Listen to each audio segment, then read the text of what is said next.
te empresto a minha voz. Por que choras?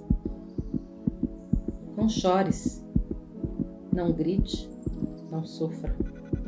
Te empresto a minha voz. E os meus gritos? Te dou os meus sons de liberdade.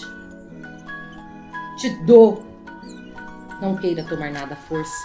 Te dou coragem. Eu sei que estás cansada, mas quebre as correntes até restar somente a tua paz. Todos falam, mas nada muda. Não te escravize. Sai em busca de um novo caminhar. Campo Grande, Mato Grosso do Sul, 6 de maio de 2014, da série Violência contra a Mulher, de Delasnieve,